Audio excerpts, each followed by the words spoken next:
అనేక రూపాయల ట్యాక్సీ కడుతూ. శ్రీకాకుళం జిల్లా పలాసలో రణభేరి పేరిట యూటీఎఫ్ నాయకులు నిరసన చేపట్టారు. దీంతో నిరసన చేపడుతున్న నాయకులు పోలీసులు అడ్డుకుని స్టేషన్కు తరలించారు.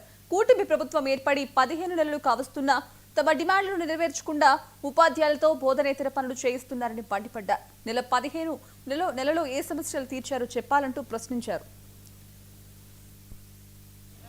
ఆంధ్రప్రదేశ్ ఐక్యోపాధ్యాయ ఫెడరేషన్ రాష్ట్ర వ్యాప్తంగా అన్ని ఉపాధ్యాయుల దగ్గరికి విద్యారంగ సమస్యల మీద, ఆర్థిక రంగ సమస్యల మీద ఈ నెల 15వ తేదీ నుంచి 19వ తేదీ వరకు మొత్తం 5 రోజుల పాటు రాష్ట్ర వ్యాప్తంగా పెద్ద ఎత్తున ప్రచార జాథా కార్యక్రమాన్ని నిర్వహిస్తూ ఉన్నాం.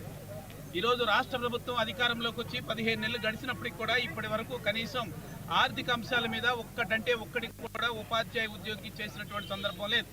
12వ PRCకి సంబంధించి 25 నెలలు గడుస్తున్నప్పటికీ కూడా 12వ PRC చైర్మన్ని ఇంతవరకు నియమించే పని చేయలేదు. 4 DAలు పెండింగ్లో ఉన్నాయి, బకాయిలు పెండింగ్లో ఉన్నాయి. 11వ PRCకి సంబంధించినటువంటి రకరకాలైనటువంటి బకాయిలన్నీ కూడా పెండింగ్లో ఉన్న రాష్ట్ర ప్రభుత్వం ఇంతవరకు చెల్లించడం కానీ చర్చించడం కానీ ఉద్యోగ ఉపాధ్యాయ సంఘాలతో చేయలేదు. దీన్ని వ్యతిరేకిస్తూ ఉపాధ్యాయుల దగ్గర నుంచి అధికార సేకరణ అఫీషియల్గా వాళ్ళ దగ్గర నుంచి సమస్యల సేకరణ ప్రయత్నం చేస్తూ ఉన్నాం. ఇక విద్యారంగానికి సంబంధించి గత ప్రభుత్వం ఏదైతే సాల్ట్ పథకం తెచ్చిందో, ప్రపంచ బ్యాంకు ఒప్పందంతో 1236 కోట్ల రూపాయల అప్పుతో తెచ్చినటువంటి సాల్ట్ పథకంలో భాగంగా ఈరోజు ప్రాథమిక విద్యా వ్యవస్థని